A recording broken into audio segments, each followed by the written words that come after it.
This video is about how to fix your no heater scenario with a plastic spoon or scraper. And we'll start right here at the thermostat, which is where you need to start. You need to make sure, for the purpose of testing, you need to make sure that your heat and air conditioning selector here is to off. That means you're not going to get any heat or air. And then make sure this, if you're working on it, you want to put this in auto, and that means it won't come on. But for testing, I'm going to show you how to get your heater running here with just a plastic spoon. In an emergency scenario, just save yourself a little repair bill. We're going to flip this to on, and you might be able to hear the motor trying to start. Of course, it won't start, but it'll try to. You might hear it from here up, but then I'll walk in there. So make sure this isn't off. That means your heat and your air is not going to come on. But this will turn on just the fan, or it will try to. You might hear it hum from here. I don't know if you can hear that hum or not, but we'll go in.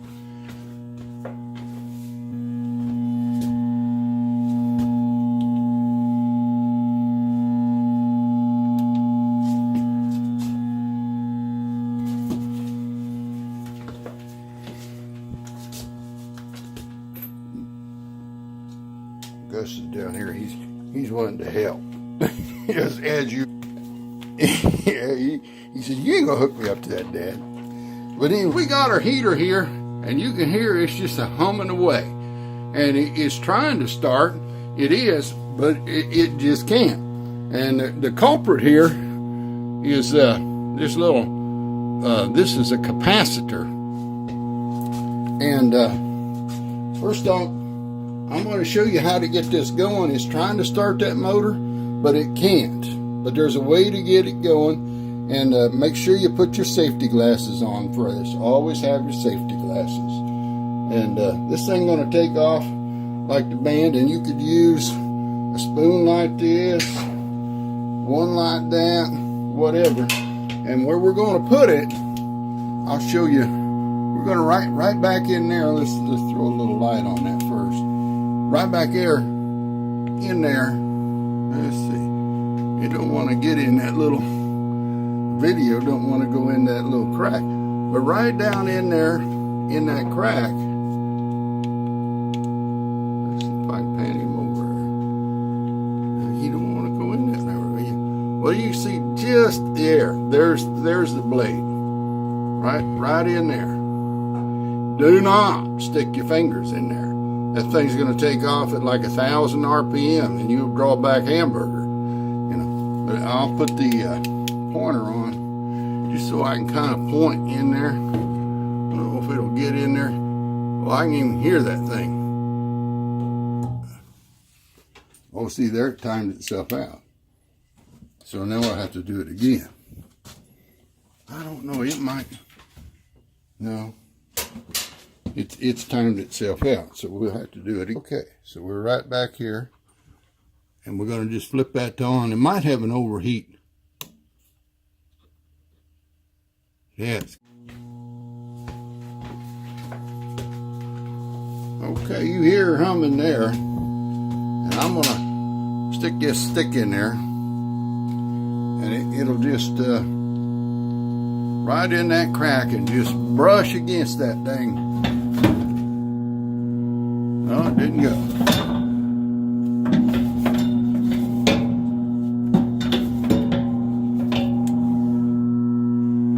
Well, it's trying to go.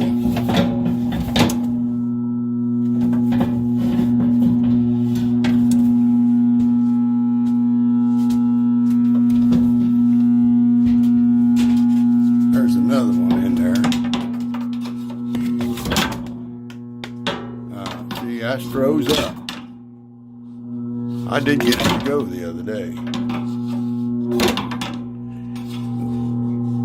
There she goes. Now, your heat will work in that scenario. So it's running, and normally what that would be telling you is that your problem is down here with this little guy down here. See this little guy down here? That's your capacitor. I'm going to shut this off. I'll let it run for just a second. That little guy right there, that's your capacitor. It's about $12. And normally, if you can get it running with a stick or something, just by shoving that blade right in there, you can see it going in there now. That capacitor's your problem. It's $12. Go get one come Monday.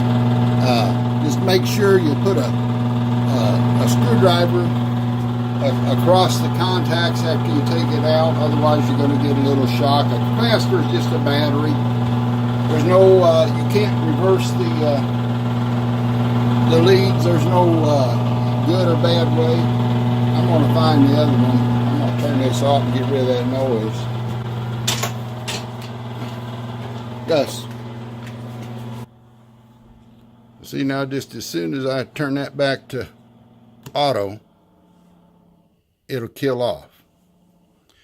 Don't pay any mind to your dial. See, as long as this is in the off position, your dial doesn't matter. Temperatures don't matter. For testing, put it to on. If you want it to run, now, let's say I got it running and it's cold, I would put this to heat, set my thermostat for what I want, and then I'd put this to on, start it with that spoon, and just leave it on. The fan will stay on all the time, but you will have heat, and that fan's built to run all the time.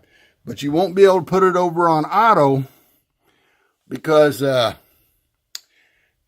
every time the furnace shuts off, the fan would shut off and it won't start itself.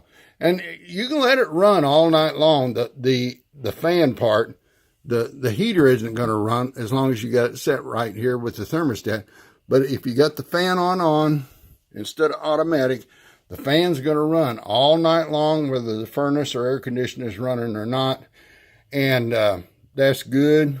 It's built, it can do that. You might turn it off for an hour or two of a morning, but just make sure to let it cool down. But it's pretty much built to run continuous like that. It's like your window fan. You don't worry about it burning up. Same business here. But you would put this, let me go through it one more time. Just put this to heat or air conditioning, whichever you want. Set your dial, and then go down here and put your fan to on and leave it on all the time. And then go start it again with the spoon. Like if it started, you could just leave it started and come back here and shift this to heat, and you'd have heat then. And just make sure that fan's still running, otherwise you're going to have to hit it with that spoon. And that'll give you heat in an emergency scenario. You probably need that capacitor. So here's the problem right here, this little capacitor, 7.5 microfarads. You could test it, but you go down to hardware store. Most hardware stores will have one. Just see these two prongs sticking up? Just make sure you short across the two of them with a screwdriver. Don't hang on to the metal, hang on to the handle. Just put it across both of them, just like I got my finger there. Make sure you ain't touched it. Otherwise, you're going to get you a little shock. This is a capacitor, but it's really just a battery. Anyway, the labels are interesting. I learned to read and write by going through labels. Interesting little story. They sent me home in second grade, and they said they couldn't teach me how to read. And I brought the letter home to my stepfather, and he was sitting at his desk. He run a television shop. I tried to find a picture, throw it up to him, about him in the TV shop. He's passed on since. But anyway, I'm 64 now, but I was 7. And he said to me, that desk was huge at that age, and I knew something serious was up. And he said to me, he says, you know what this says? I said, no, I can't read. He said, that's what it says. He says, it says, you were too dumb to learn how to read. And man, he leaned back in his chair and he chawed that over for a while. He said, I don't believe that. I don't know what I know. I'm 7, But so anyway, he made it his mission in life to teach me how to read. And every morning he would go just a few doors away to a coffee shop. He'd drag me with him, and I'd have to work out puzzles and stuff, and little books that kids do at that age, and read through things. And eventually got to reading the newspaper, with his direction, and sometimes others would help. And then when I come home from school at night, before bed, after dinner, whatever, there'd be another little lesson, and that's the way I learned my letters and my numbers. And he ran a TV shop, and back then we lived right behind the shop. I'll try to find a picture of that. There's a picture of the house and the shop, H&W TV, East Alton, Illinois. Was there 47 years. Sold Motorola's and then eventually Quasars. But anyway, just like you would read this 7.5 microfarad capacitor and go get you one. Well, back then, people would just, this is, say, 61 or so. People would just pull all the tubes out of their television, and they would bring it down to the shop, and we'd test those tubes. Well, as I started to learn to read a little bit, that became my job, particularly on weekends, was to read all those tubes, get all those numbers, enter them into the tube checker, and check the tubes. And that's literally how I learned how to read and how to write. And which is kind of interesting because I became a writer. This is my first book, 1 week, and I have another book here that I just published called T-Wall by Dan Frank. Get my paw out of the way. This one's about the Trump wall on the border. It's about a family of billionaires.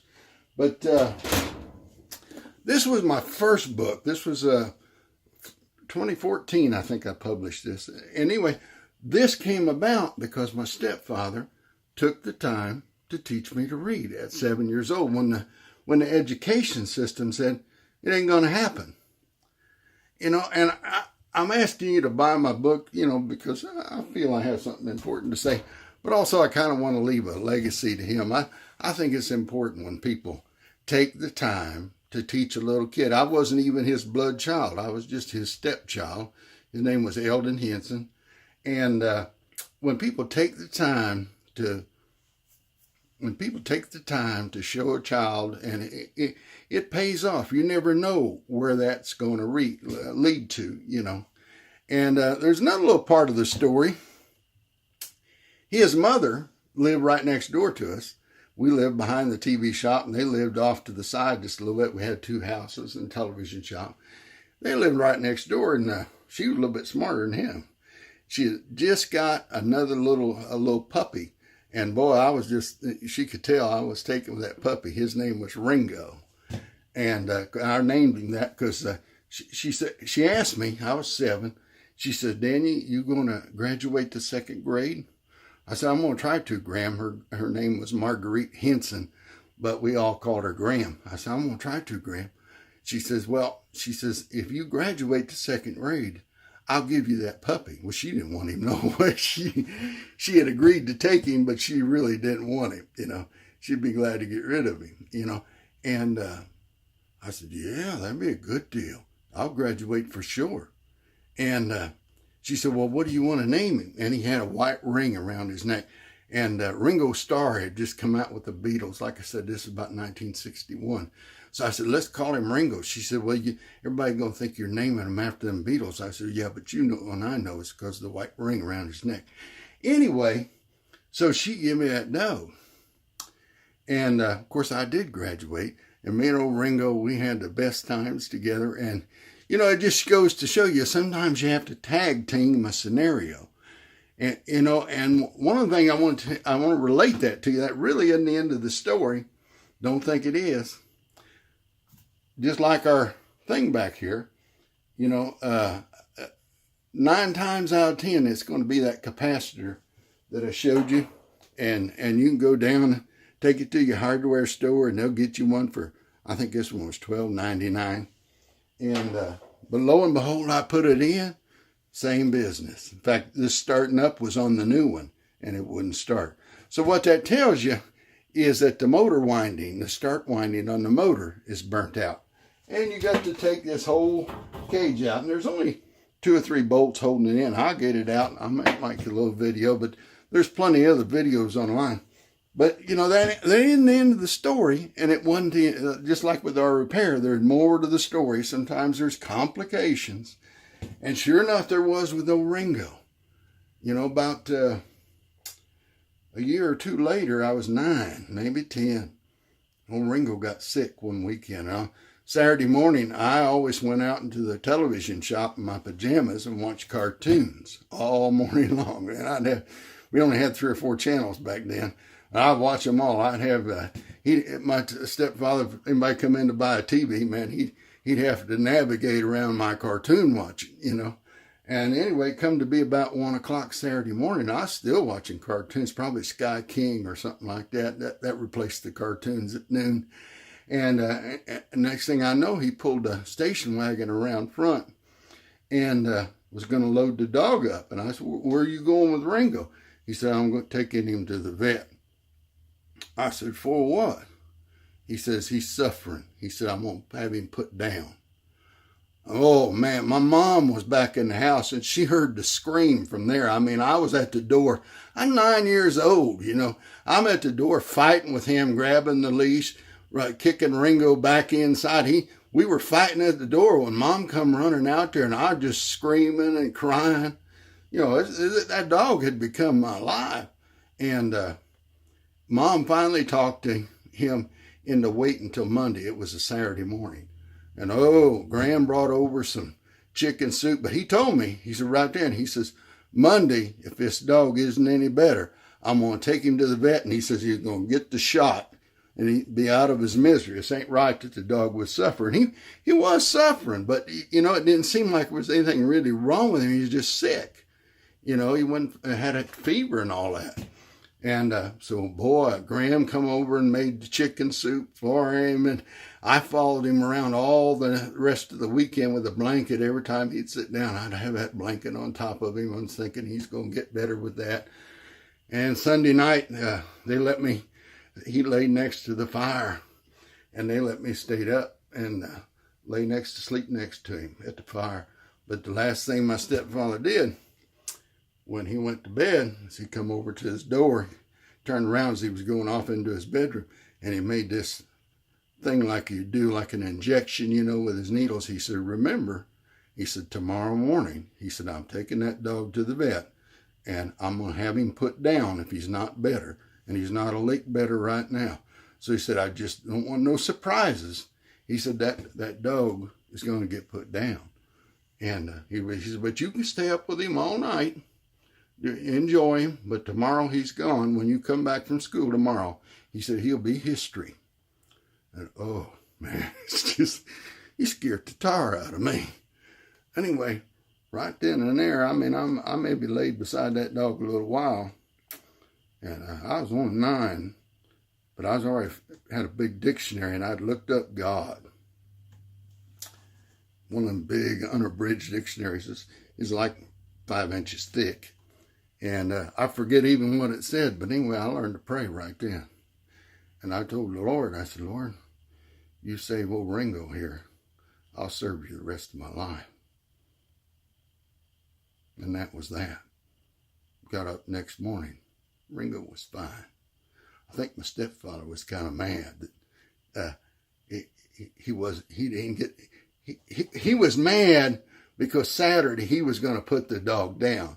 And Monday, he was fine.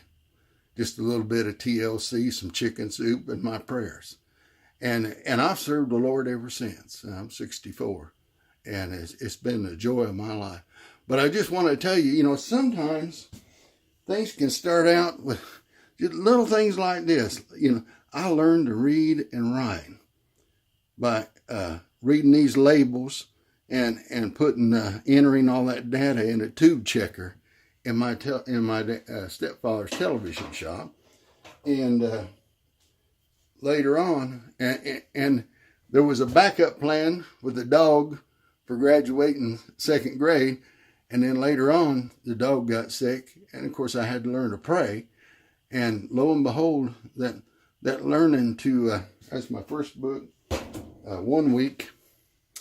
And here's my book I just published this year called T-Wall. It's my second book. But anyway, you already got the story here. But it's just like with this heater here. Sometimes there are complications. And, I'm going to have to pull this, hopefully 9 times out of 10 what I showed you will get your heater going with just a spoon. And that'll get you through the weekend.